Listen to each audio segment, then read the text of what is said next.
하나님이 어떠하신 하나님인가 참 생각을 많이 하게 됐습니다. 하나님 어떠신 하나님이신가? 나에게는 어떤 하나님이시고 다른 분들에게는 어떤 하나님으로 나타나시는가? 일단 하나님의 이름을 좀 생각을 해봤는데요. 일단 제일 먼저 나오는 첫 번에 나오는 이름은 엘로힘 하나님이십니다. 엘로힘 하나님. 그 다음에 또 야훼 하나님으로 이렇게 또 두 번째 여호와 하나님으로 이름이 나오고 자, 또 하나 하나님은 또 이 여호와 하신 하나님. 하나님 이렇게 나타납니다. 창세기 보시면 전능하신 하나님 엘샤다이라고 그러죠. 그죠? 이렇게 나타나시고 그러면서 출애굽기로 가면 이제 스스로 있으신 자, 스스로 계신 자, 이렇게 여러 가지 이름으로 나타나시는데, 많은 사람들이 이제 엘로힘 하나님을 이렇게 많이 생각을 많이 하게 됩니다. 근데 그 당시에 엘로힘이라는 단어가요, 어찌 보면은, 신들이라는 복수형으로 쓸 때가 있어요. 그러다 보니까 사람들이 인격적인 하나님, 그러면서 살아계시고 인격적인 하나님에 대한 이해가 너무나 적었습니다. 그래서 우상숭배가 창궐하던 시대에 하나님은 하나님의 이름을 우상과 바꾸지 않으셨고 유일한 구원자로서의 모습을 나타나시기 때문에 아브라함에게는 엘샤다이 하나님, 전능하신 하나님으로 모습으로 나타나셨고 아주 인격적으로 그 이름을 갖게 하셨습니다. 그래서 스스로 있는 자라는 뜻으로 하셔서 우리 하나님은 이렇게 다른 왜냐하면 다른 신들하고 어떻게 비교를 할 수 있겠습니까? 그리고 신들이라고 하다 보니까 이 수많은 이단들이 그걸 이용해요. 하지만 우리에게는 하나님은 이렇게 장엄의 복수형을 갖고 계시지만 알고 보면 그건 단수입니다. 단수. 왜냐하면 하나님이 하시는 일은 다 단수로 썼거든요. 하나님 하신 일들은 단수로. 그러니까 태초에 하나님이 천지를 창조하시나 하셨을 때 하나님의 이름은 장엄의 복수형으로 썼지만 하나님이 하신 일은 단수로 표현되어 있어요. 그렇기 때문에 이거는 단수가 맞습니다. 그래서 유일하신 하나님, 그래서 신명기 6장 4절에서는 유일하신 하나님으로 나타나는 것입니다. 그래서 말씀을 막 묵상하는데 아니, 하나님의 이름 생각하니까 막 가슴이 뭉클해지더라고요. 자, 우리 하나님 어떤 하나님이신가? 우리가 이 이해, 하나님에 대한 이해가요, 곧 우리의 신앙의 척도가 되어야 될 것입니다. 자, 오늘은, 부자 바보의 이야기를 이어서 시작하도록 하겠습니다. 생각을 자극하는 질문과 반성이라는 소제목을 달았는데요. 자, 부자 바보의 이야기. 참 자신의 어떤 물질과 이기심에 대해서는 어마어마하게 부유했던 사람이 하나님께 대해서는 부유하지가 않았습니다. 그래서 이 부자 바보의 이야기는 어찌 보면 오늘날 우리 부와 성공에 대한 우리의 가정에 어떻게 도전하는가. 자, 이걸 한번 나눠봤으면 좋겠습니다. 우리가 하나님이 아닌 물질적 소유물에 신뢰를 두는 몇 가지 방법은 무엇인가? 우리 물질적 소유물에 대해서 혹은 목적물에 대해서 이 가지고 있는 신뢰성이 굉장히 높습니다. 그래서 하나님보다 더 높은 사람도 많을 것입니다. 이 질문을 우리의 삶을 인도하는 우선순위에 대해 성찰하도록 우리를 초대하죠. 예? 자, 성공을 종종 축적은 그만큼 쌓아놨다 이거예요. 그러니까 바보 부자의 이야기에서 보면 내용이나 하면서 내가 오랫동안 몇 해 동안 먹을 양식을 이렇게 소유물을 쌓아놨다고 표현하고 있습니다. 자, 이렇게 성공을 쌓아놓는 거예요. 막 돈을 쌓아놓고 막 부를 축적해 놓은 거라는 그런 동일시하는 문화권에서 우리의 진정한 가치는 우리가 소유한 것에 있지 않고 하나님과의 관계에 있다는 사실을 간과하기 쉽습니다. 그렇죠? 또 하나, 이 하나님에 대한 어떤 신관이라고 그래요. 신관. 아까 좀 전에 하나님의 이름에 대해서 말씀을 드렸는데요. 이 신관에서도 하나님을 그냥 복 주시는 하나님, 그냥 단순히 어떤 사람의 생활을 아주 도와주시고 영혼이 그냥 걱정 근심 없고 항상 또 마음이 불편함이 없이 살도록 도우신 하나님이라는 이해의 그 수준은 정말 잘못된 것이죠. 자, 이것을 성찰하면 우리가 자원을 사용하는 방법과 우리 자신의 노력보다는 하나님을 신뢰하는 방식으로 살고 있는지 다시 평가하게 될 수 있습니다. 우리가 노력해서 무엇인가 성취했다고 생각했는데 그게 아니라 우리의 노력도 어느 정도 들어갔겠지만 우리가 하나님이 이 모든 것을 주실 수 있는 여건을 주시고 또 이렇게 여러 가지 많은 은사와 재주와 어떤 그 능력과 소질을 주셔서 이렇게 되었다라는 거. 그 무엇보다도 하나님이 순간순간 도우셨다라는 그런 에베네셀의 신앙을 우리가 가져야 될 것입니다. 자,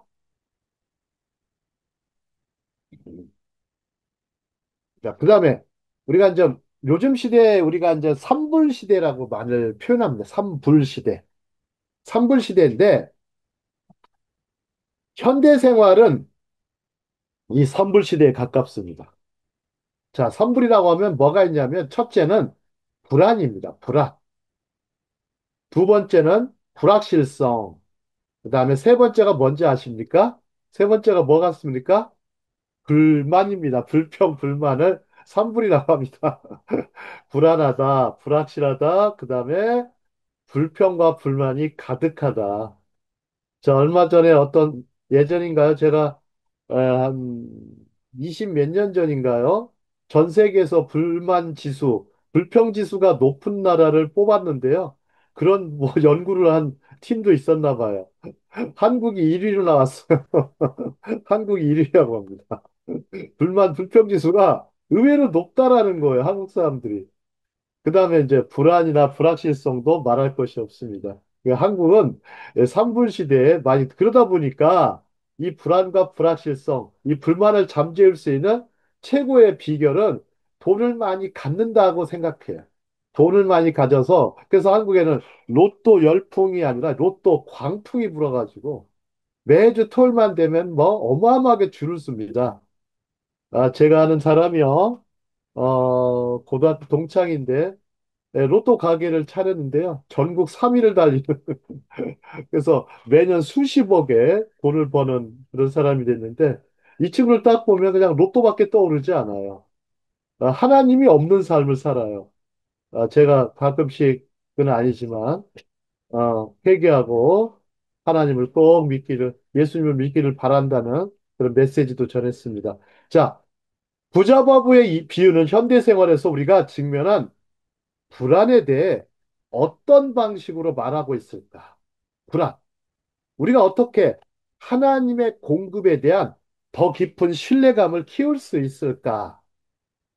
자, 이 성찰은 우리 삶에서 불안의 역할, 특히 미래에 대한 불안의 역할을 고려하도록 격려합니다. 많은 수의 이제 선교사님들을 생각해 보면 쉽습니다. 선교사님들은 늘 믿음과 재정 사이의 벼랑에서 왔다 갔다 왔습니다. 저도 마찬가지였습니다. 유학생 선교사로서 항상 부족한 자원은 물질이었습니다. 일단 등록금을 치러야 되고, 생활비를 치러야 되고, 또 하나, 또 뭡니까? 자녀 양육도 해야 되죠. 수많은 많은 비용들이 발생을 하는데요. 그런 와중에 기도를 많이 하게 됐습니다. 또 물질에 대한 기도, 또는 비용에 대한 기도를 참으로 많이 했던 것 같습니다. 근데요, 이 기도를 하게 된 그 기본적인 그것은요, 의외로 불안해서 왔습니다. 의외로 불안한 거예요, 매일매일 삶. 근데 그 불안을 잠재우실 수 있는 분은 아무리 봐도 하나님밖에 없는 거예요. 정말 내가 살아계신 하나님께 대한 그래서 이 하나님께 매일매일 구하고 찾고 두드리는 그런 기도의 연습을 많이 하게 됐습니다. 그러면서 믿음을 갖고 나아가다 보면 한 발 한 발 나아가다 보면 오히려 불안은 평안으로 이어지고 불확실성은 안전으로 이어진다는 것을 많이 발견하게 되었고 오히려 이 자신감이 클찰에 자신감이 딱 붙어서 걱정 근심이 없는 것은 아니지만 이렇게 그런 가운데 하나님을 더욱더 신뢰하게 되고 또 하나 시중에 물질이 없다고 해서 불안에 빠지지도 않는 그런 어떤 하나님께서 그런 안정된 그런 신앙으로 이끄시는 것을 발견할 수가 있었습니다. 자, 부자 과부의 이야기는 아무리 많은 계획이나 부가 궁극적으로 우리를 삶의 불확실성으로부터 보호할 수 없다는 것을 또한 상기시켜줘요. 확실한 것이 없다라는 거예요. 그리고 세상에 딱 보십시오. 요즘에 경제, 불확실성이 높죠. 그죠? 불확실성이 높습니다. 확실한 것이 없다라는 거예요. 또 하나, 요즘 세상에 보십시오. 안전한 곳이 또 하나 없습니다. 잘 보십시오. 안전한 곳이 없다고 그러죠. 자, 미국에서 가장 안전한 곳이 어디입니까? 미국에서 가장 안전한 곳이라는 데가. 여러분들 생각나세요? 자, 펜타곤이라고 하죠. 펜타곤이라 미국 국방성인데요. 세상에 거기에 9.11 사태 때요. 자, 비행기가 거기로 떨어졌어요. 9.11 사태 때 펜타곤 지금 건물 쪽으로 떨어져가지고 난리가 났었죠. 그죠? 세상에 참 그때 워싱턴에서 사역하시는 어느 목사님이 세상에 안전한 곳은 없다. There is no safe place in the world라는 아주 유명한 설교를 했어요. 세상에 안전한 곳은 없다. 안전한 주님만 계시다. 이렇게 얘기했어요. 안전한 주님만 계시다. 그 설교를 들으면서, 아, 그렇구나. 우리가 이렇게 불확실성으로부터 우리를 보호할 수 있다는 것이 없다라는 거 상기시켜 줍니다. 하나님께 대한 신뢰를 기르는데 집중함으로써 우리는 삶의 도전과 불확실성 속에서도 평화를 찾을 수가 있습니다. 그렇습니다. 우리의 미래가 하나님의 손안에 안전하다는 것을 알 수가 있어요. 이거를 경험하셔야 돼요. 순간순간. 하나님의 손안에, 하나님의 장중 안에 우리가 안전할 수 있다. 우리의 미래가. 자, 우리 영원한 소망이 있다라는 거, 영원한 소망이 있다라는 거, 거기서부터 우리의 안전이 기초가 될 것입니다. 또한 그것은 우리의 신앙을 요구하죠. 우리의 믿음을. 자, 그래서 우리가 믿음으로 살아야 될 이유가 바로 여기에 있는 것입니다. 자, 그러면 그 비유 다음은 무엇일까요? 우리가 좀 궁금하죠. 자, 비유 다음에 나올 수 있는 내용은 뭐냐면 주님은 말씀하세요. Fear not. 두려워하지 말라. little flock이라는 단어를 써요. 적은 무리여, 작은 무리여, 두려워하지 말라. Fear not, little flock이라는 단어를 써요. 플락이라는 단어. 너희 아버지께서 너에게 왕국을 주시기를 기뻐하셨느니라. 하나님 나라 본향을 주시기를 기뻐하셨느니라. 우리 요한복음 14장 1절에 가보면, 자, 무슨 말씀이 나옵니까? 두려워하지 말라. 너희는 근심하지 말라 그랬죠? 예? 아버지 집이 있다고 말씀드렸어요. 아버지 집이. 너희들 갈 곳이 있다. 어? 갈 곳이 있다. 응? 아버지 집이 있다라는 것을 말씀하셨어요. 자, 그리고 또 계속해서 이어나가겠습니다. 너희 소유물을 팔아 가난한 자들에게 주라 그랬습니다. 자, 부유한 사람들에게 명령하셨어요. 소유물을 팔아서 가난한 사람들에게 주라. 왜 그럴까요? 왜 자신의 부가 그렇게 됐을까요? 수많은 가난한 사람들이 있었기 때문에 부가 생긴 것입니다. 예수님께서는요, 환원하기를 원하셨던 거예요. 자, 여기 잘 보시면 탈무드에 보면요. 이런 말이 나와요. 부자가 되려면 1만 명의 가난한 사람이 있어야 된다고 얘기를 해요. 그러면 이 부자는요. 어느 정도 나눠줘야 되냐면 1만 명 정도는 나눠줘야 될 것 같아요. 그죠? 1만 명이 있어야 부자라는 소리를 들어요. 예를 들어 한 도시가 30만이라고 하면 30명 정도의 부자가 있는 거예요. 30명 정도. 자, 우리나라 5,200만이죠. 부자가 몇 명 있을 것 같습니까? 뭐 5만 명 정도 되나요? 한 5만 2천 명? 이렇게 잡을게요. 이렇게 부자들의 수가 얼마 되진 않지만 이런 사람들의 한국의 부의 대부분을 갖고 있죠. 그렇습니다. 5만 명이 아니라던데요. 제가 알기로는 한 100명의 사람들이 우리나라의 부의 80%를 지고 있다고 합니다. 그죠? 자, 그렇기 때문에 너의 소유물을 팔아 가난한 자들에게 주라. 이거는 무슨 얘기냐면요. 요즘 경제학적으로 얘기하면요. 일자리도 만들어줘라 이런 얘기도 되고요. 또 하나 집도 줄 수 있어야 되고 또 하나 많은 복리후생 이렇게 복지까지도 신경을 쓰라는 말까지 확장할 수가 있어요. 자, 그런데 예수님의 말씀에 뭐라고 했냐면 너희 자신을 위하여 낡지 아니하는 지갑을 마련하고 하늘에 고갈되지 아니하는 보물을 마련하라. 거기에는 도둑이 가까이 하지 아니하고 좀이 해치지 아니하느니라. 너희의 보물이 있는 곳에 너희의 마음도 있으리라. 자, 우리 보물에 너무 집중해가지고 집중하다 보면 그 마음이 다 거기가 있는 거죠. 그죠? 자, 잘 보십시오. 우리가 관심 갖고 있고 집중하는 것, 우리가 신경 쓰고 있는 것, 거기에 우리의 마음이 있는 것입니다. 그래서 저는 어떤 분은 하나님께 대한 관심이 너무 없다고 하시면서 눈물을 흘리셨어요. 어느 집회를 가봤더니 이분이 눈물을 흘리셔요. 하나님에 대한 관심이 너무 없다. 하나님 왕국, 하나님 나라에 대한 관심이 너무 없어서 애통해 하셨어요. 그러면서 여러분들이 관심을 갖도록 하나님께 관심을 갖고 어? 주와 복음 역사를 사랑하도록 부탁하는 그런 설교를 들은 적이 있습니다. 자, 그러면 우리 잠깐 생각해 볼까요? 우리 자아의 목소리를 듣는 것. 자, 우리 자아의 목소리, 우리 자신의 목소리. 이거 좀 말이 어려우면요. 우리 속사람이라고 한번 표현해 볼게요. 속사람. 자, 속사람의 모습. 자, 은폐와 위선과 외식을 주의하라 그러셨어요. 자, 예수님께서 말씀하시는 것 중에 이 비유가요, 상당수 비유가요, 절반 이상이 돈과 물질과 관련이 깊어요. 즉, 경제적 비유가 많습니다. 경제 비유가. 경제 비유가 많다 보니까 이 예수님의 말씀에 우리가 좀 주의해야 될 거는 우리의 숨겨진 모습, 즉, 우리의 속모습을 좀 비추는 그런 비유들이 많다라는 것입니다. 그래서 숨겨진 것이 드러나지 아니할 것이 없고 그러셨어요. 드러난다는 거예요. 쉽게 말하면 은폐할 수가 없다는 거예요. 자, 비밀이 알려지지 아니할 것이 없나니 속일 수가 없다라는 거예요. 그러므로 너희가 어둠 속에서 한 말은 빛 가운데서 들을 것이요.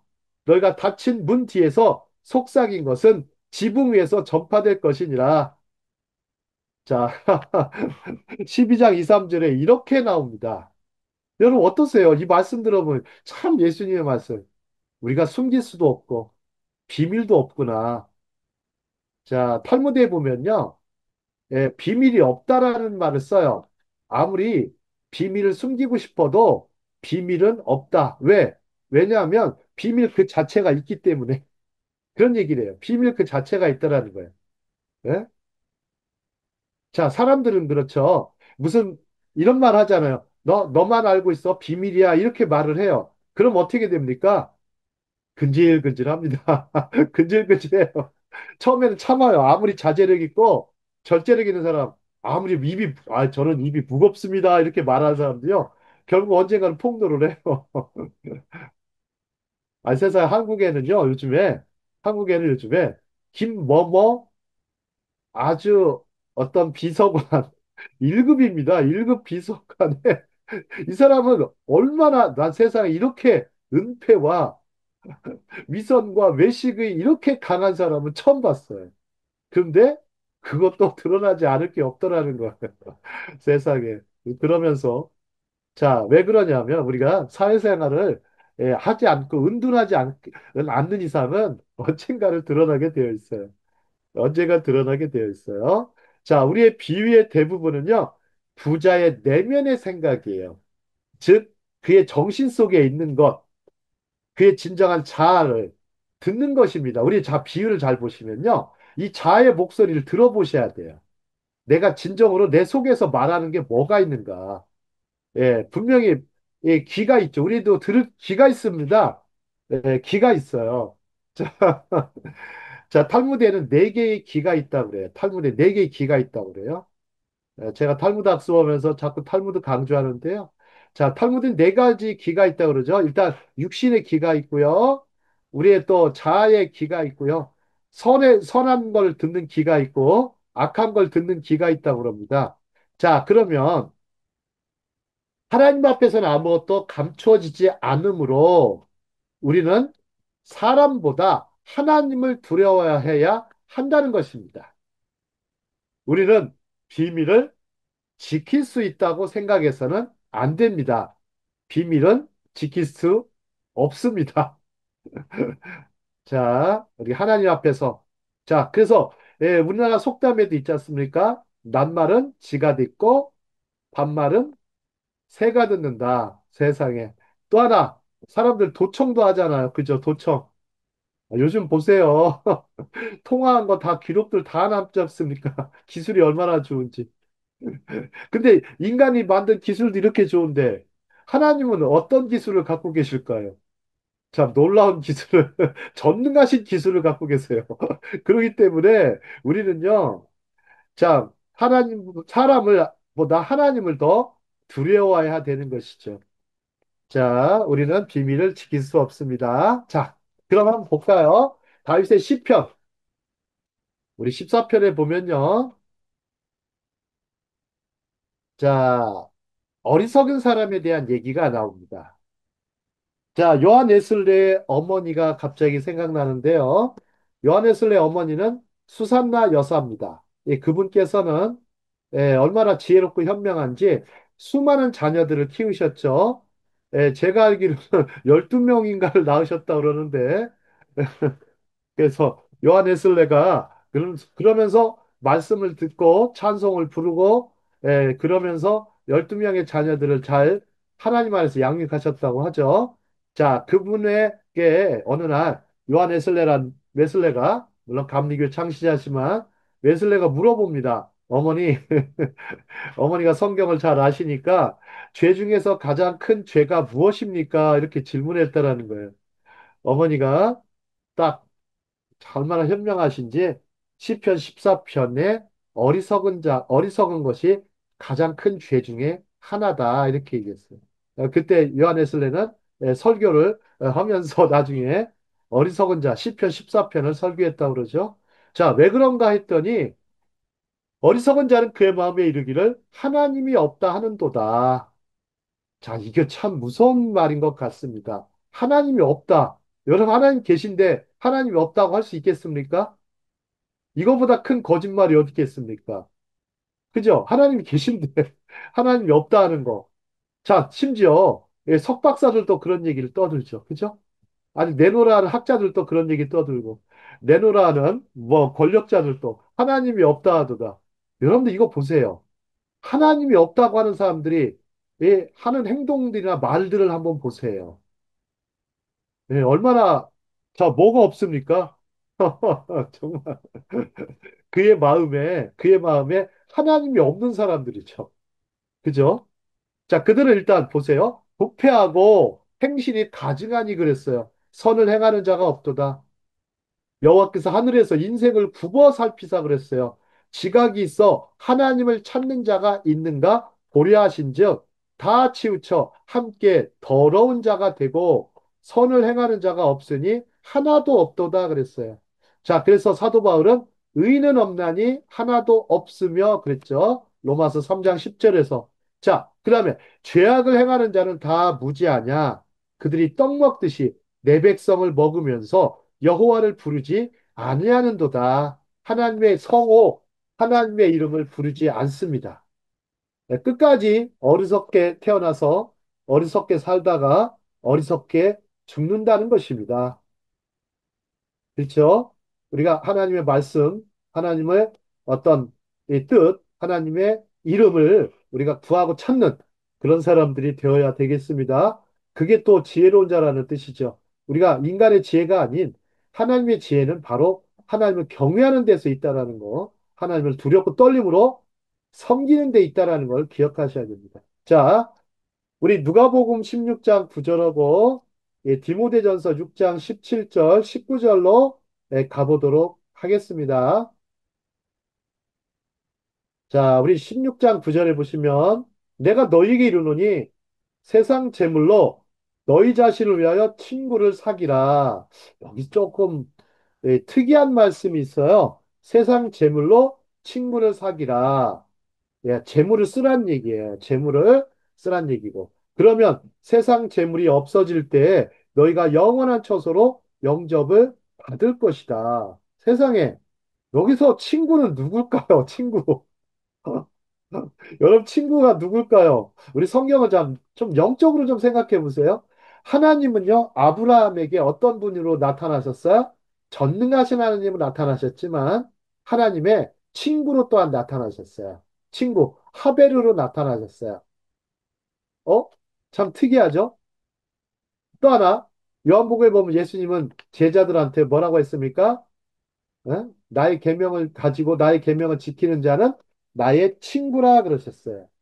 그러니까 이런 사람 보십시오. 친구. 그럼 친구는 누구일까요? 여기서 여러 가지로 해석할 수가 있겠지만 우리가 친구 대신 하나님을 사귀어야 되겠다. 친구 이런 뜻도 될 수도 있을 것이고 아니면 이웃이 될 수도 있겠죠. 그죠? 그러면 우리 이웃에게 하는 일이 곧 하나님께 하는 일이 될 수도 있고 해석은 여러 가지가 있어요. 하지만 제가 봐서는 하나님을 마음에 두고 이웃을 사랑하는 사람이라고 생각이 듭니다. 자, 그러면 그런 그런 영어 단어가 있잖아요. 조이, 조이. 조이가 뭡니까? 지저스, 퍼스트, 아더, 그 다음에 세컨드, 그 다음에 yourself, third. 너 자신이 세 번째. 이렇게 자, 예수님을 중심에 두고 이웃을 사랑하면 너의 마음에 기쁨이 온다 그랬어요. 그게 조이죠. 자, 우리 디모데전서 6장 17절, 19절로 가보도록 하겠습니다. 이 세상에서 부유한 자들에게 명령하여 이렇게 들어가요. 교만하지 말고, 자, 여기가 1번입니다. 교만하지 말고, 2번, 불확실한 재물에 소망을 두지 말고, 여기 불확실해 나와요. 재물은 불확실성하다. 예?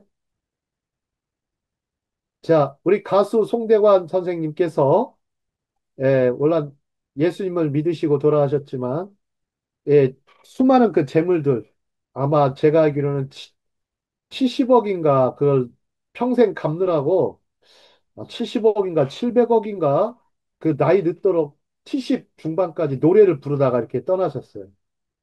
예? 이분이 하신 말씀이 그래요. 이 재물이 별거 없더라. 아무것도 아니더라. 그리고 이것을 뭐 재물들을 다 손괴 일으킨 장본인은 부인이었죠. 그죠?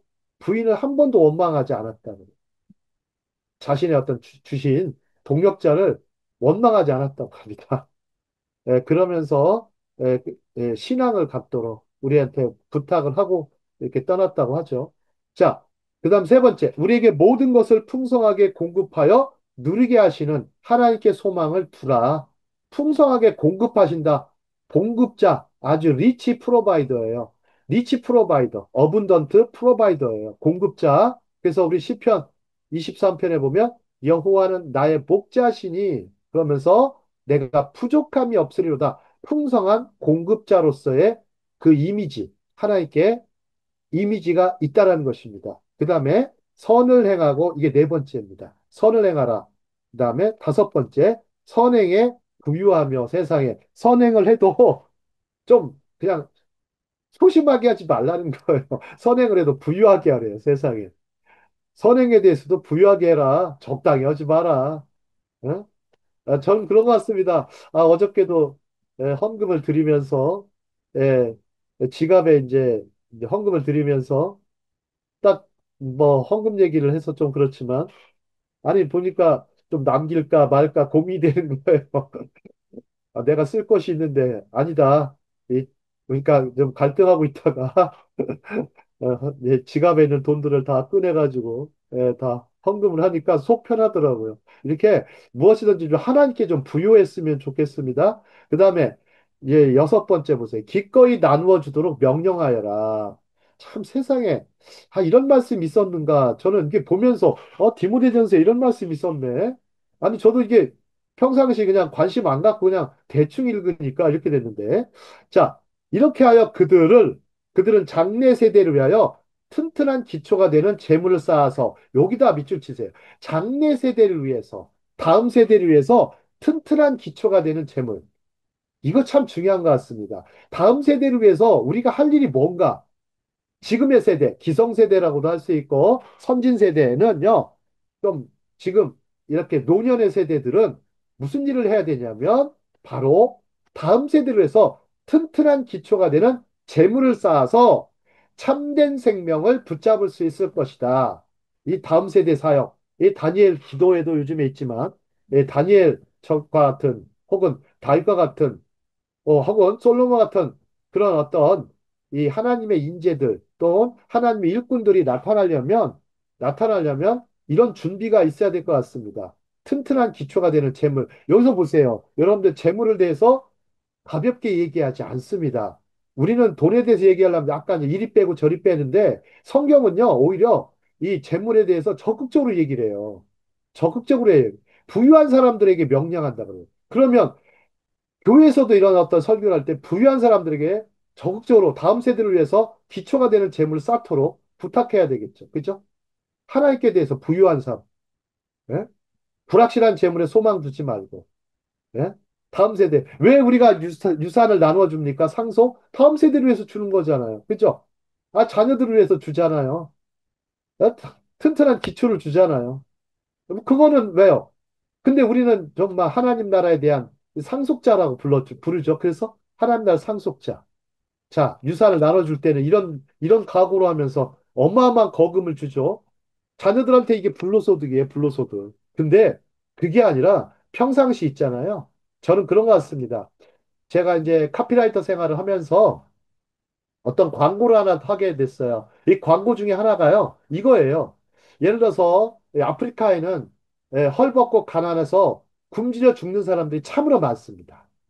그런 사람들을 도우려면 다 도울 수가 없어요. 그러니까 어떤 사진을 보면 막 대량 학살된 사진이나 대량으로 죽어 있는 사진을 보여주는 것가 있고요. 하나는요, 한 아이만 비추는 게 있어요. 어떤 사진이 더 효과가 있을까요? 많은 사람을 등장시키는 사진보다는요, 헐벗은 어린아이 사진이 더 효과적이라는 거예요. 왜요? 거길 통해서 뭘 느끼냐면, 거길 통해서 뭘 느끼나? 나도 저런 시절이 있었지라고 여기는 사람들이 많더라는 거예요. 나도 저런 시절이 있었지. 불우하고 가난한 시절이 있었는데 하나님께서 복을 많이 주셔서 나에게 이렇게 많은 부유케 하셨구나. 그래서 저 어린아이들을 위해서 그래서 유니세프가 그래서 생긴 거예요. 유엔 아동 기금이거든요. 예, 그래서 그런 것들 한 아이를 돕는 거. 그러니까 어떻게 해야 돼? 우리는 해야 할 일이 많은 사람을 돕는 것보다는 한 아이를 돕는 게 좋다라는 거예요. 그 다음에 또 하나, 우리 제다카에 대해서 얘기를 할게요. 자, 유대인들이 제다카, 이거는 이제 나눔이나 여러 가지 돈을 이렇게 해서 조금씩 조금씩 기부하는 문화인데요. 자, 이 사람들은 한꺼번에 여러분 생각해 볼까요? 1,000만 원을 한꺼번에 드리는 거하고요. 자, 10만 원씩 드리는 거하고 어떤 게 기쁨이 더 클까요? 행복과. 심리학적으로 말씀드리면 1,000만 원을 주는 것보다는요, 10만 원씩 나눠서 기부하고 이렇게 헌금하는 게 더 기쁘다고 합니다. 더 행복하다고 그래요. 이게 작지만 소소한 행복이 있다라는 거예요. 저는 그래서 우리가 아무리 못해도 한 10만 원 정도는 매달 좀 기부를 해야 되지 않을까. 저도 여러 군데 하고는 있는데, 참, 이름 없이 빚도 없이 해야 되겠죠. 그 액수는 크지는 않지만, 이름 없이 빚도 없이 꾸준히 하는 것이 중요하죠. 그리고 또, 갑자기, 또 이렇게 뭐 큰 물질을 갑자기 드리고 싶을 때가 있어요. 그때 되면 또 큰 물질 드리면 됩니다. 평상시 작게 드리는 연습부터 시작하시면 하나님께 부여하는 것이고, 그를 통해서 하나님은 또한 복을 주시는 것이죠. 우리 11조가 그렇지 않습니까? 말라기 말씀처럼, 말라기 말씀에 그런 말씀이 있죠. 우리 말라기서 한번 잠깐 볼까요? 제가 오늘 말씀하면서 말라기서 끝장에 말라기서 끝장에 끝절을 한번 누가 한번 읽어주실까요? 우리 강릉에 계신 윤양선 목사님 한번 읽어주실까요?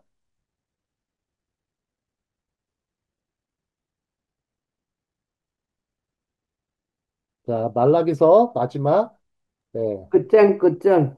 예. 네. 그가 아버지의 마음을 자녀에게로 돌이키게 하고 자녀들의 마음을 그들의 아버지에게로 돌이키게 하리라.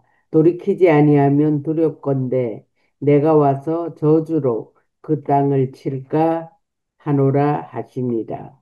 자, 아멘. 말라기에서 중요한 말씀 중에 하나가요. 11조를 드리라는 말씀이 나와요. 11조를. 그래서 하나님이 네 곳간을 채우나 안 채우나 한번 확인해 봐라. 시험해 보라고 하면서 마지막 말씀은요. 이렇게 엘리야에 대한 말씀을 드려요. 엘리야. 또 이건 뭐 세례요한에 대한 말씀인 것 같기도 하지만 그러니까 그가 아버지의 마음을 자녀에게로 돌이키게 하고 자녀들의 마음을 그들의 아버지께로 돌이키게 하리라. 이것은 제가 한번 묵상을 하면서 느끼는 게, 우리가 정말 우리의 주시는 이런 물질들을 정말 하나님께 부요하게 써야 되겠다. 자, 선행에 부요하며, 그래, 기꺼이 나누는 삶을 평상시 연습을 하다 보면 다음 세대를 위한 혹은 아버지의 에, 에, 자녀들, 아버지의 마음을 자녀에게로 또 자녀의 마음을 그들의 아버지께로 돌이키는 사역을 할 수가 있을 것이다. 이 다음 세대의 사역은 이것이 되어야 될 것입니다. 자, 다음 장 보겠습니다. 이제 뭐 조만간에 좀 마치도록 하겠습니다. 자, 우리 소유보다 존재. 자, 시편 104편 27절에 보시면 예수께서 소유를 부정하신 것은 절대 아닙니다. 예수께서는 우리가 소유에 투자하기보다는 영생에 투자하도록 간곡히 부탁하셨어요. 영생은요, 이터널 라이프라고 해가지고, 조회라고 했죠, 조회. 이거는 질적인 생명입니다. 양적인 생명이 아니고, 질적인 생명. 자, 마태복음 6장을 더 깊이 자세히 읽어보면, 예수께서는 장차 올 하나님 나라의 복이 현재 신실하신 공급을 포함한다는 것을 말씀하신 것이에요. 우리 6장 33절에 그렇게 써 있죠. 자, 그러므로 우리가 소유에 집착하기보다는 존재 변화에 더욱 추구하도록 부탁하신 것입니다. 행복은 적게 소유할 때 커지는 법이다. 이렇게 표현해 놨는데요.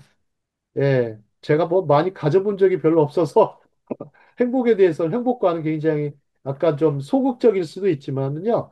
이게 적게 소유할 때 커지는 법이다. 많이 가지게 되면 결국 교만해질 수밖에 없고 하나님 의지하기보다 물질, 소유를 더 의지하게 되죠.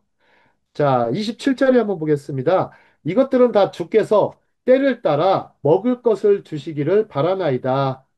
주께서 주신즉 그들이 받으며 주께서 손을 펴신즉 그들이 좋은 것으로 만족하다가 29절이요.